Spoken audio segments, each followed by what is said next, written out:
entertainment, insight. Don't take life too serious. Welcome to Brainsky Unleashed. Today's guest has a fantastic grasp on the finances of movies. Not only does she have today's guest has an amazing grasp on understanding the finances and the business of movies. She not only understands it, but she's also taught it at the universities in California, and she's also been consulting for many years. What is she most famous for, though? Well, she writes business plans.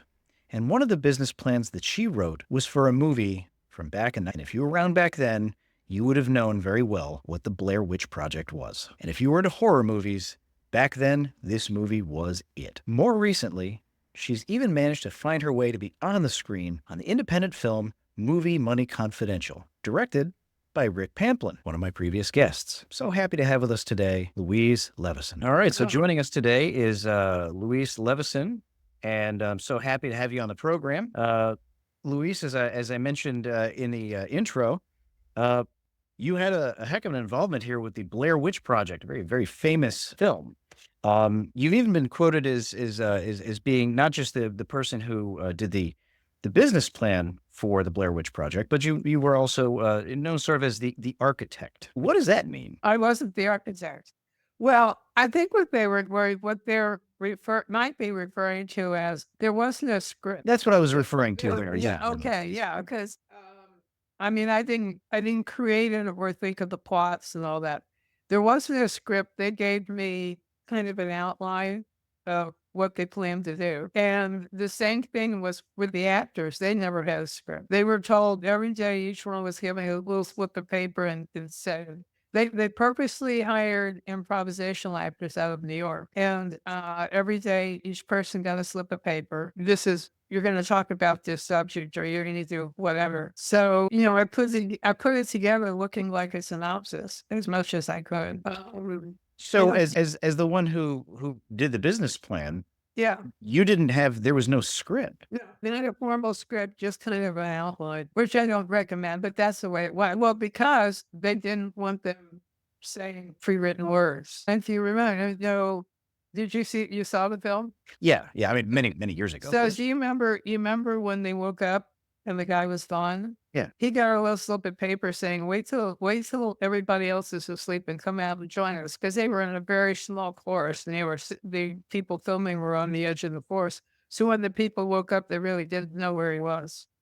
That's how improvised it was. That's incredible. So, yeah. All right, I'm gonna pivot a little bit because Okay. I mean that in itself is fascinating. The fact that this was literally produced with almost, was it entirely improv or just? I mean, it sounds like it was entirely. The whole thing was improv. I mean, the points what they wanted to happen in each scene, there was like I guess like a sentence, that kind of thing. But you're going to talk about this, you're going to talk about that. You get up and lead, that sort of thing. But basically, they also, right at the beginning of the film, if you remember, they interviewed something like 5 or 6 people on the street. Right. I think 3 were actors and 3 weren't. The people who were the best were the people who weren't actors. That's amazing. They were asked this question and they just came up I remember there's a woman with a baby and she just came up with this wonderful, she was the best person. That's incredible.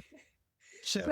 But the directors were very good. They were experienced and they made it work. So I really give them the credit for that. Hearing that now and looking back, I mean, that's just amazing as what was produced. I mean, from the business planner standpoint, you're handed this project and first of all, do you even know why they chose you instead of anybody else? Like what? Yes, because I knew their attorney. Okay. So it was just relationship. Working with their attorney. Yeah.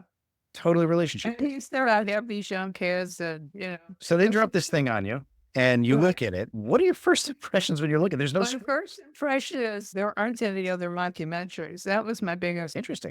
There was one Rob Reiner did in 1982 that actually went theatrical. There were other documentaries, but they weren't theatrical. So I think the biggest problem, because you have to have comparative films in order to do a forecast, was what am I going to do? So what I did was I made one list of things close to being like found where, whatever, and found shade, whatever, and things that look like documentaries or have been, but either may have had a little bit of box office, but had no real thing I could forecast off a show which ones were documentaries.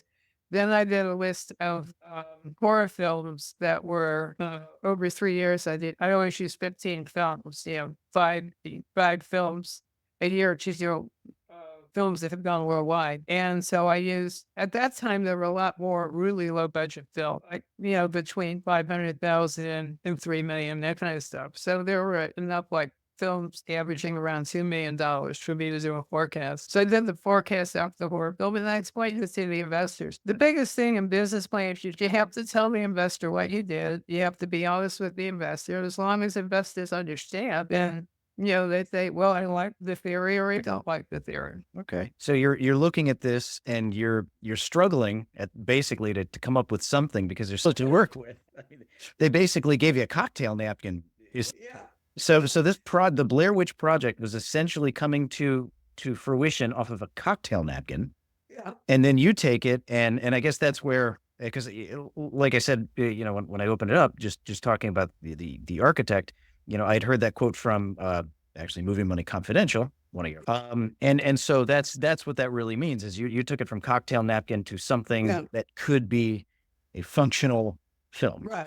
And I mean, and then the thing is explaining like the target markets and things like that. So a lot of it is in the writing. The thing with business plans is, and I'll say this is why I don't particularly care for text. But anyway, with a business plan, everything that's text has to be factual. To explain a forecast is, the data is factual, but the forecast itself isn't.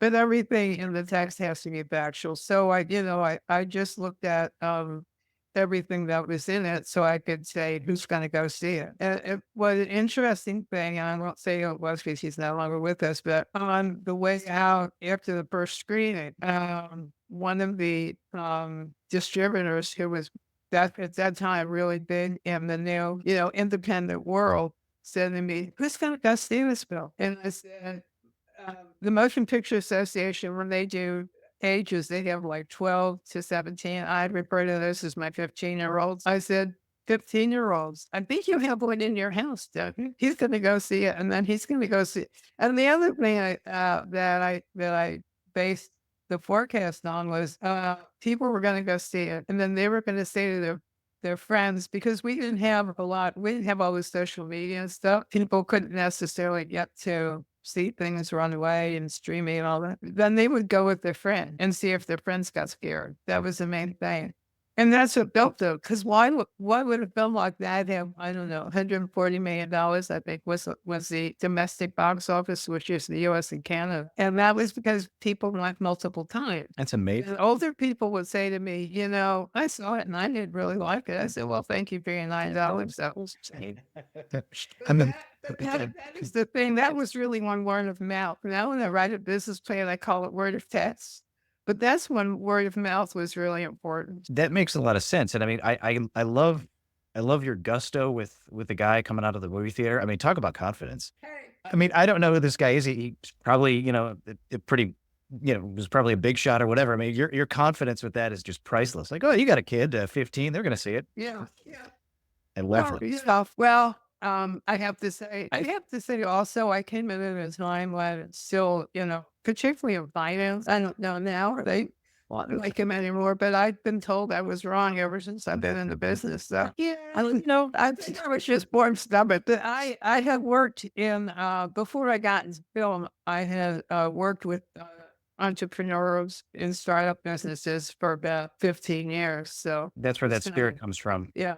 Yeah, I find a lot of fairly successful people, myself included, have been wrong a lot. Right. And I always look at that as a gift. It's that, okay, you want to push me? Fine, I'll show you. Well, we had all these, for Movie Money Confidential, we had all these great things on Rotten Tomatoes, by critics, and they said a lot of nice things about me. And then somebody wrote a review saying, that woman has no idea what she's talking about. She doesn't even know how much the movie made. And then he quoted the box office. I never get into conversations like that. It's not worth debating at that point, Yeah. Haters gonna hate. Yeah. So as you're working through the business plan, first of all, your initial take was You got to be kidding me. And as you're working through it, I mean, did you ever have a sensation that this mockumentary was actually going to be something? Yeah. You did. But yeah, I actually did. I mean, I believe that. Why? I'm just talking to the people who are going to make it. I was working with, they fortunately had brought in some people. One of the producers had his own small companies. He's the one I was working with. But just, I liked the idea. I liked the story. I thought it could really work. And it was a small film, but different. And the strange thing is, I think it was Scream that had come in about 2 years before. Believe it or not, horror had kind of been out of favor, which I can't even believe, for a few years at that point. But I just felt that my whole feeling was, if they really believed it, again, I believe if they believed it was a true story, I really did believe that, then it wouldn't lose money. No, that makes sense.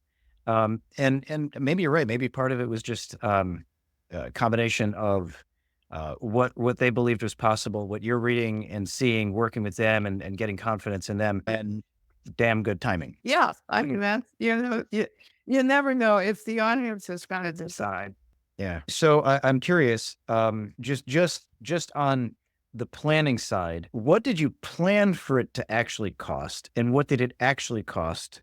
Oh, no, they planned for it to cost 300,000, but there was a little bit more money in post, so I think it was 350 was the final. So the final cost to actually produce the film was 350,000. So it was only 50. So it was only 50,000 off from your original. Well, I didn't do the Pretty budget. good. Okay. All right. I don't do budgets. I just took their budget. Okay. But I love it, on LinkedIn, until this point, no matter what I said in the book, people had, and someone who people went to for Biden, I think, people had the budget down to 25,000. Last number I saw was 10,000. So all of that is complete crap then. Yeah. I mean, I thought you're supposed to believe everything you read on the internet.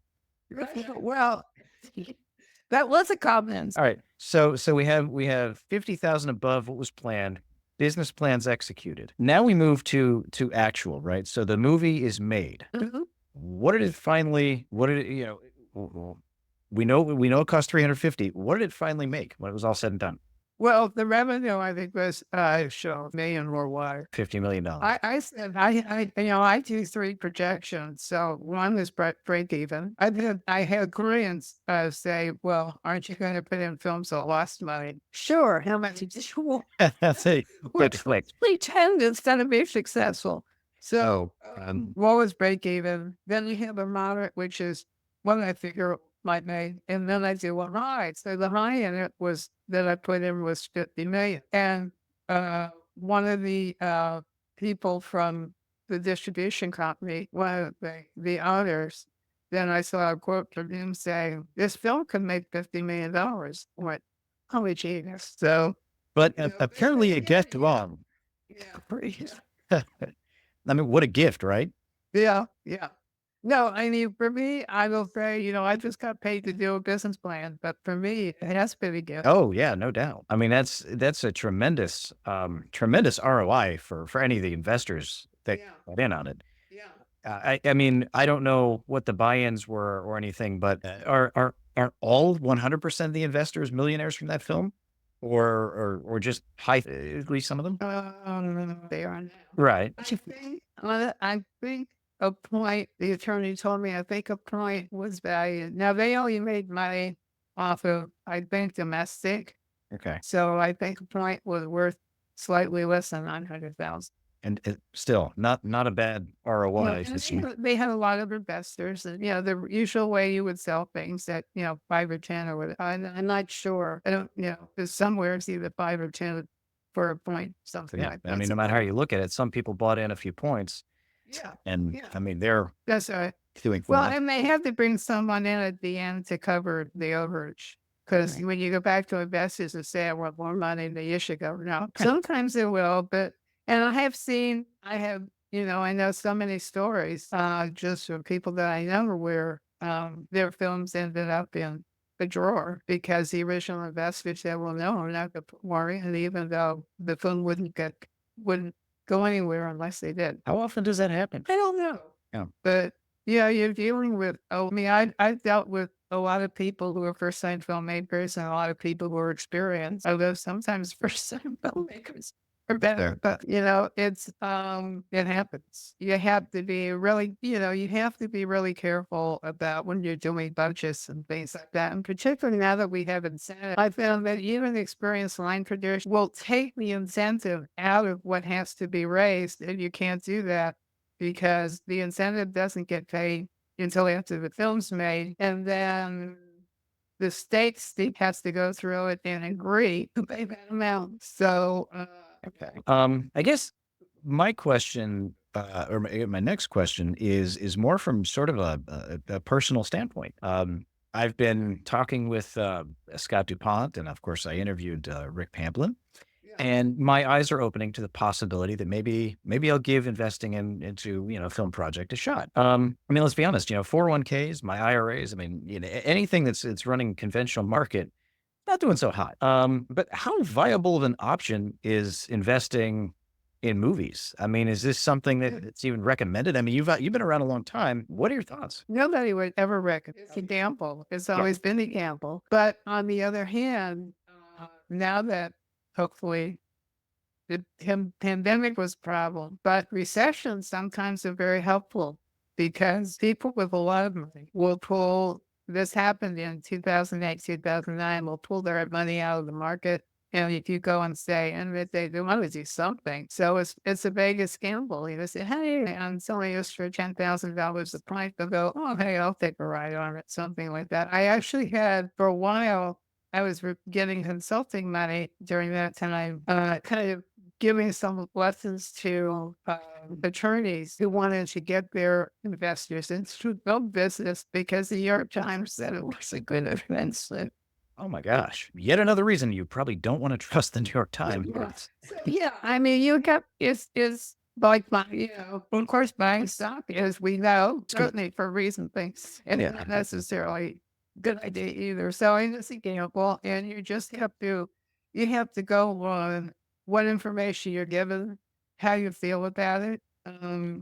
If people are involved. I've been Movie Money Confidential was probably the eighth business brand I've written for Rick.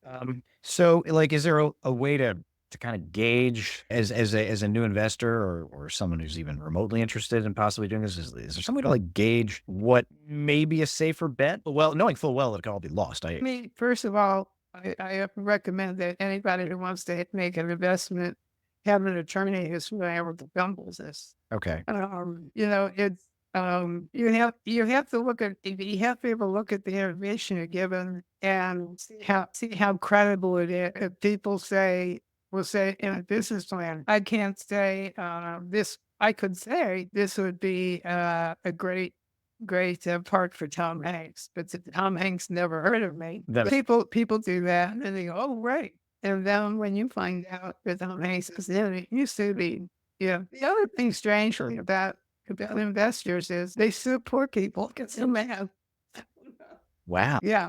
Because that'll get you something. And one thing I tried to put in the book because it was really important. The first class I started online for UCLA as an extra thing. So one of the first classes, well, before I taught online, I was teaching live because online didn't have. I was teaching live every other quarter, each other class. And so one of the first classes I taught, I said, the fellow said he didn't want to say he was going to make a film about climate and that kind of stuff. So he said he was going to make it. He was going to make a thriller.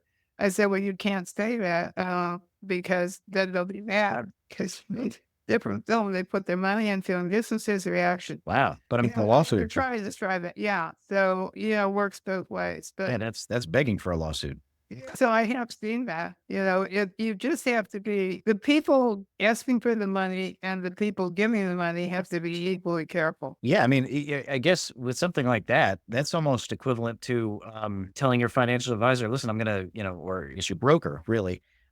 Here's X amount of dollars. I want you to buy stock and then the broker comes back a week later and goes, "Listen, I I executed a trade and I bought stock in Walmart. That's not good. Well, at this point, probably a better bet. Yeah. It could be, could be. Yeah. We'll see where that goes. Yeah. Um, Well, I had the same problem. I was fortunate enough to get a little bit of stock, my father. And yeah, I had the same problem. Now what do I do? And who do I believe? right. Yeah. You got to be able to trust who you're working with and trust as much as possible who you're putting your money into. Yeah, yeah. And and it's hard. That's why, you have to be careful that you have somebody who really does know the business to get you advice. And like in a business, when they first started with incentives, the attorneys would go, well, you put it in. Well, why should I put it in? I don't do legal. So what I started doing was describing it, in the paragraph, basically in the basic facts of what it is. And then the last line is to consult your attorney and say how this affects you. Okay, so I'm gonna kind of dig into the weeds just a little bit because I know I have got a very eclectic listener base. Can you explain what you mean by incentives? Incentives is when the state says that they have an incentive that based on certain facts, they are willing to give you some money after the film's made. Okay. But when they say that and they say you're accepted means you're only accepted to be part of the pool, and you're only accepted until they see what you actually made. All right. So we're interested. We want to invest in a movie. There's a business plan. As an investor, you're probably going to want to see the business plan, right? Right. What should they be looking for that would give them an indication like, all right, this looks good? Like what looks good in a business plan for someone who goes, yeah, I want to invest? Yeah, I could say, yeah, my book and read it. I wrote, honestly, it's a good plan. Hey, plug the book. Go ahead. Hey, filmmakers of the financing, business plans, I really, I was surprised. I probably hear from more investors. Basic what I found is there's an executive summary. Read that first and see if it makes sense and see if it's something you want to invest in. And then when I come in with a lot of investors, if I'm really lucky, they'll read the executive summary and then they'll go look at the dollars and see, or have their CPA usually look at the dollars to see if those make sense. Otherwise, I have to keep them reading through the entire business plan. But if I can, it describes what the film is. It should have a synopsis. It gives you beginning, middle, and end, and always the ending. You're an investor. They're not trying to get you'll go in the theater anyway, maybe. But and of course the budget, after that, in the case I was just talking to people I was talking to earlier are making something based on an unfranchised, and they have people who acted in the original films who would be in their film. So something like that, of course, is really important if you know who's in the film. But the problem you have is that it should indicate that they know there's supposed to be in the film. Okay. I don't know how should I say it. I'll just say they're going. If I know that they've given approval to be in a film, I try to indicate somehow what it is. The other thing is, what are the target markets? Who's going to go see this film? And then the money based on that explains the genres and that sort of thing, and basically what the film is being compared to.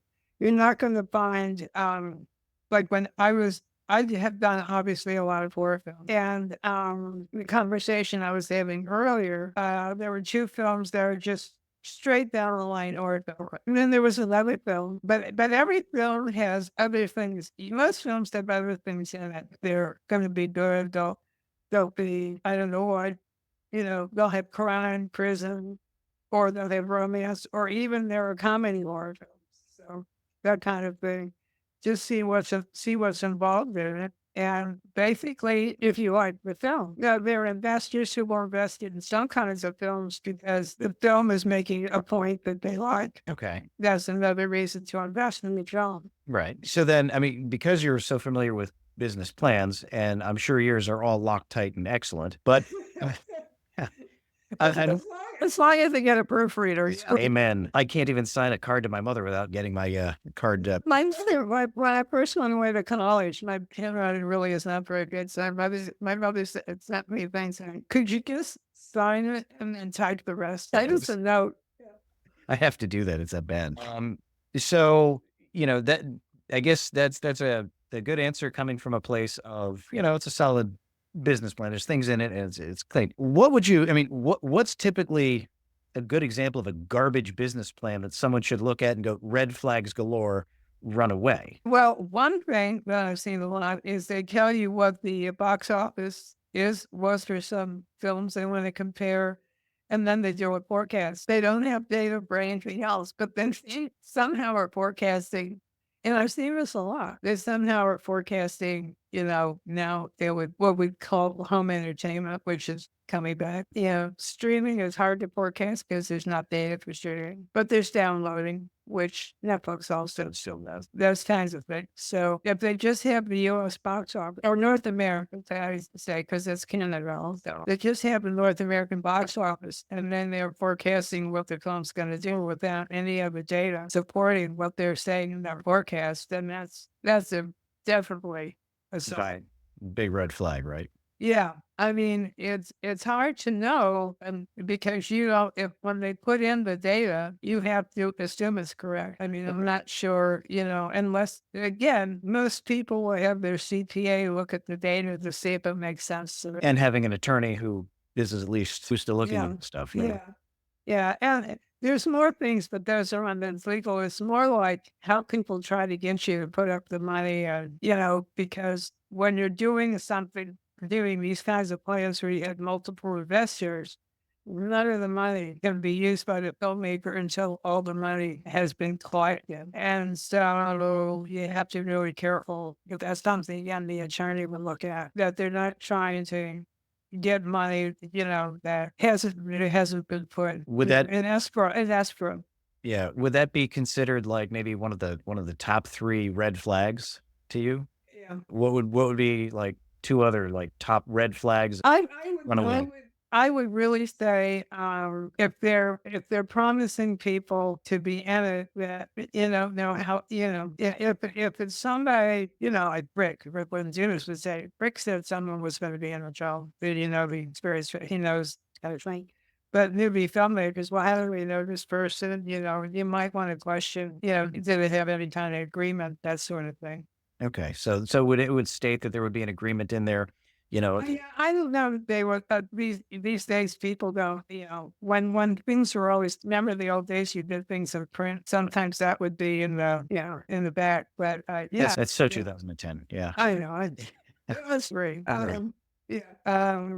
So you might wonder, well, again, how's Tom Hanks going to do this $2 million film? Now, there are people, particularly, things are coming back now, but I went to Sundance. I've been to Sundance 28 times. And I did see a lot of well-known people in very small films, because there are actors or actresses who kind of get typecast. They may be like A-list, but they get typecast in certain parts, and then somebody has this great part for them in this little film, and they will take it. Okay, Yeah. so that's not uncommon. No, it's not uncommon, but you still, you might wonder and ask. I would ask about that. Okay, all right. And one of the things that was really for filmmakers to know, everybody who participates in something like, an investor offering where you have multiple people, everybody has to get the same information as everybody else. So if you know that's why I tell people, first of all, I tell my clients, do not send them the whole budget, because then you're going to have people who don't know what they're doing, looking at the budget and questioning, well, why did it cost that much to get shoes? So, but you want to find out, lots of times, I mean, certainly it still happens. One of the ways I used to say that finding investors in a way was like going to the library. You get one investor and he'll recommend another investor. So lots of times investors wind up knowing each other. And so you want to make sure, somebody says, I got this or that or whatever, that you got the same data. But it's really hard to, anything that doesn't make sense would Okay. be important, would be important. Yeah, something that just kind of stands out. Now I break my own rules because sometimes I have to, particularly now. But if they're comparing, I use studio films, but I use studio films in the same budget price range. So there are studio films that don't cost 800 million. So you're Yeah. including those in comps, even though they're slightly Yeah. different animals. Well, because let's say, Smile was made for, I think, 17, but, I had my list of just the current ones I can use, that are in the box office from 2020 to now, which is, I just use box office and budget because that's all I've always used the last years. That's a studio film, but it's still made, depending on your film, within a reasonable budget range. So they'll have films that are 12 million, 10 million. But if it's a $3 million budget and they're using something that was made for 60 million, actually they shouldn't be anyway, because the way the numbers work, if they were doing it the way I do it, you get a better forecast out of a smaller film with a higher box office. Okay. Which, I Yeah, mean, because that makes sense just even on the yeah, R standpoint. yeah, well, yes, Yeah. to other people, Okay. Well, that's going to lead me then to another question, which is, is there a general number or percentage as far as an average ROI?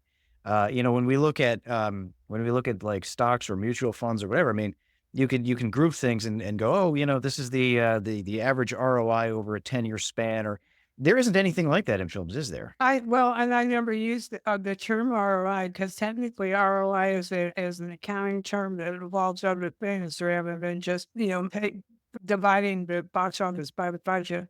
So when filmmakers use an ROI, it's not really usually a correct statement. So it's not in my business plans.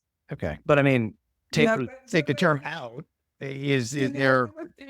I don't think so. Okay. I don't know, again, what makes sense is, if, like I said, I did the three forecasts. What should make sense is what I say the moderate or conservative thing is, as opposed to if I had said the Blair Witch was going to make $50 million as the only forecast or something like that. Okay. Then at that time, people should know what, and that's only the revenue. But the Blair Witch also benefits from the fact that their prints and ads were very low. So that, other horror films that were made shortly after that, had higher Higher cost. PMAs, fortunately for me. So I mean, you may have already done this, but is there anything else that you could think of that would be like, really good first time investor advice? I mean, I definitely know that, it's, if you're going to do it, get a lawyer, get an accountant to look at it. Is there anything else that you could think of for like a first time investor in a movie that you could be like, hey, there's a lot of, there's a lot of good, but also a lot of not so good when it comes to this type of investing. Anything else that you could think of? If you get a deck, don't read it. What? Really? Well, yeah, again, they're not done with any kind of, they will say things I wouldn't put in a business plan. Outside of Things like who's going to be on it, that Yeah. kind of thing. I won't say what it is because the film went out, but way back, I did a film, and the producers that I was originally working with claimed that so and so and so and so was going to be the film. And I said, I'm not putting it out in the business plan because you have nothing from this cheap. Well, it's how I feel on the phone. You have nothing in writing. You can't prove they ever heard of you. And fortunately, just by chance, I happened to be working for the person who put up the development money, was the person paying me, not them. So I still got to finish. And so, like, they put in IMDb what these people were rumored. Eventually, another producer came in, and some of those people actually ended up being in the film. Okay. So Yeah, out of luck. yeah. So I mean, I definitely would, I guess I would definitely question when they said, if it doesn't make sense, what is, if you wonder why this person would be doing this film, it's a viable question to ask. And so read the business plan, avoid the decks. Right. Okay. They just, because it's not in their minds. They're just putting in whatever they kind of want to put in. And I know I was really lucky when I first started. There are two, in terms of PTMs, there are two attorneys I work with mostly when I have a choice of who I'm working with. Yeah, I can get my clients and use them.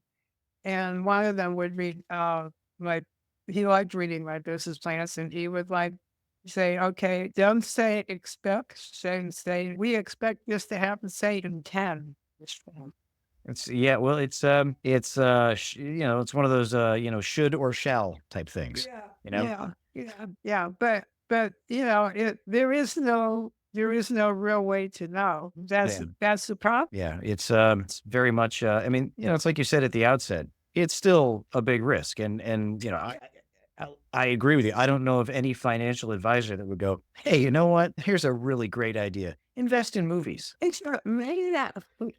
Now, only no, I guess they were just into my clients, hey, get them into a recession, see if you can get some of those dollars while they're, into it. And we're talking about people who have a lot of money, and then it's like, gee, I'd like to put my money into something. Oh, you only want 10,000. I spend more than that in Vegas. So that's it's like going to Vegas for you. Yeah, that's an important point actually, is if you don't have the money that you can comfortably throw away, Oh, yes. this is not the No, game. don't do it. Yeah. Yeah, okay. Yeah. That's actually, pretty insightful. And I've heard that before. The more that I look into it, the more that I can, really see that is a very true statement. Because you don't want to put money into something that, as you mentioned, ends up in a drawer somewhere. Well, and nobody knows. Mr. already said that once nobody knows anything. And I can think that all these people are gonna like the film, or all these people are gonna go to the film. It's funny because of where rich people say, "What have you done lately?" Well, I read a business plan that people paid me for. I didn't make the film. Yeah, I didn't go out looking for the investor. I didn't pick the distributors. I've done films that I really liked. My clients did a really great job. They had the investors, and their choice of distributor wasn't very good. But at the end of the day, you're Yeah. you're much more towards the beginning of a project, obviously, Yeah. than the I full am. execution. That's what I always thought it was strange that, other people in the business would say, well, she doesn't know what she's talking about because I'm helping the filmmaker make a project for all these other people to distribute or be an attorney for or all those kinds of things. So I think they should like it. You're at the beginning of the process, though. Yeah. You're way in the beginning. Yeah. Have you ever had situations in your career where, because I mean overall you've had a pretty successful career, at least from what you can see on your LinkedIn or and talking with you obviously, and have you ever had times where your career just crapped the bed and struggled, or has it been a really steady Well, career? I'm working with poor people. Oh, okay, that says a lot. All of the time I'm working with poor people. Okay. So it's and I will admit, the pandemic's very hard because, it's like one of the things they rush out to is get a paper business plan, whatever.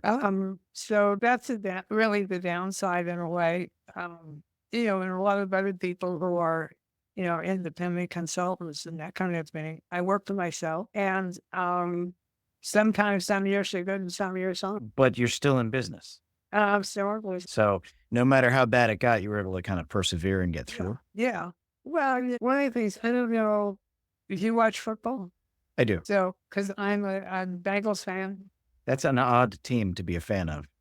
I'm Cincinnati. Okay, then there's a valid excuse there. I'll give you that. Well, I don't know if you saw the 98-yard run. I didn't actually. I heard about it. I haven't seen it. Well, I like it. I keep playing it because he said, "I can't even get there. I'm going to get there no matter what." Yeah. This is what you really have to think about.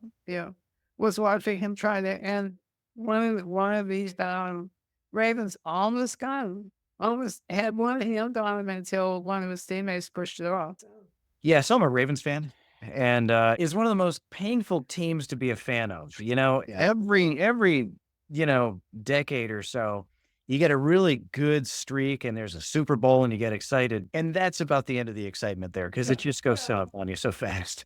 Well, I have to admit that I actually left home went to college, and kind of never went back. Before there was a Bengals, but my father had what they call box seats, not a closed-in thing, but just a section. And we went to see the Cincinnati Reds. I think the first time I went, maybe I was 6 years old. And my brother and I would go every summer, all this kind of stuff. So, dyed in the wool, Reds fan, so I had to be a Bengals fan too. Deeply ingrained. Yeah. Right. If people wanted to find you, how would they connect with you? They can. I'm on Twitter and Facebook.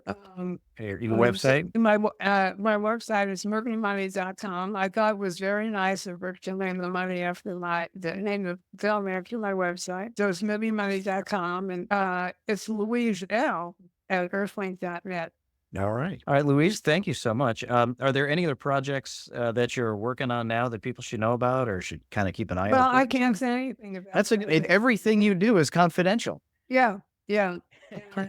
Until it's not, at which point then you could look back and say, hey, by the way, look Right. at that. I did this. That was, I did that. Yeah. All right. So I have to wait. I mean, the nice thing about streaming is there are films that I will say one other thing. Although I've done a lot of horror films, I've done an equal amount of faith-based films. I started working with some faith-based distributors earlier, but I have films that are streaming that never were in the box office. So it adds to my bio really, because people go, "Oh, look, you said that." I'm kind of glad you brought that up, dude. Before we end the podcast here, it's the faith. Are you seeing an uptick in these? I know that with the program The Chosen, it's been wildly successful. Is there a better market for this now than there was before? I don't know. According to the Nielsen's, there are fewer Christians than there were before, so I'm not sure how that works. It's hard to tell. The market what people don't realize is the market really grew as I was coming up in the business. When I couldn't, in my book, I really couldn't use the term faith-based because distributors didn't like it. And I think until my fourth edition. And then Sony picked up a film and distributed it and created a firm, which was the division in their company. Then all of a sudden, faith-based was okay. And so, right now in the theater, as I haven't, before our films had been about the independent budget of the day. I like to term inspirational better anyway, because there are a lot of films that have the same kind of qualities of redemption or whatever that maybe that wouldn't be classified as. Yeah, that don't necessarily tie you Yeah, to that so one genre. it's hard to tell because there's really, streaming is so big, you can't get a feeling for that. Yeah, so far, there are some things that have come out. A lot of them from other countries that have come through our box office, but I think it's starting to pick up more. It's mostly a matter. I can say that I went to see my first film at a theater this weekend. It's this week. First film in the theater. Since the pandemic started, because I'm older and I'm type 2 diabetic and all that kind of stuff. Are you going to tell us what it was? Oh, Fable. Okay. Very good. I didn't see an independent film. I felt guilty. But my nephew was visiting, and I said, "What do you want to see?" The film was, I don't see that. Because I'm not a fan of the big.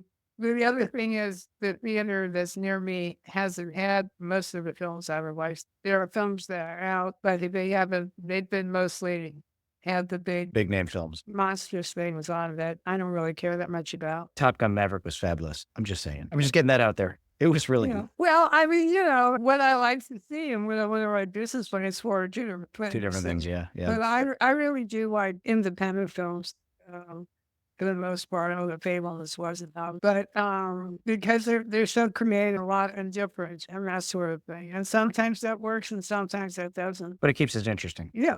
Yeah, it's not as repetitive as as much as Hollywood is creative per se. Right. It seems like we get a lot of repetition. Right. Rebranding, repetition, and it's the same movie over and over again with just different things.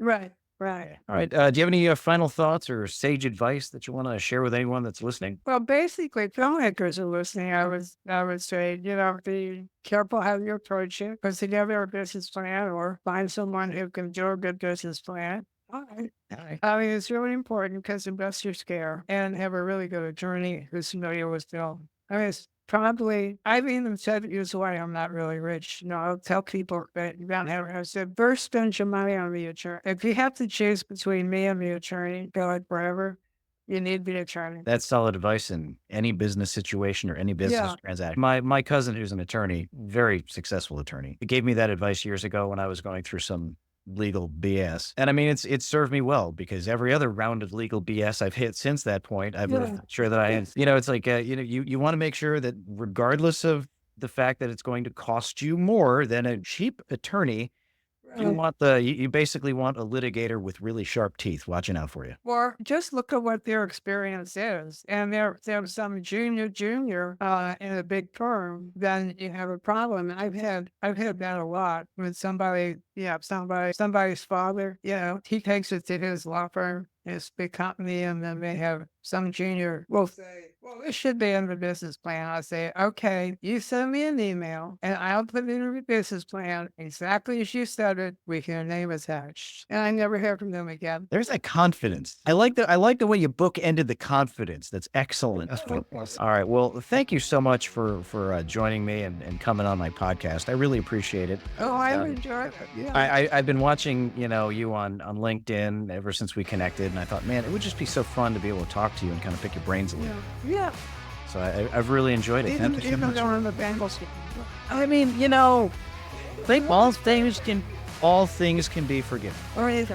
Again, thank you so much. Okay. It's been great. Thank you. You bet.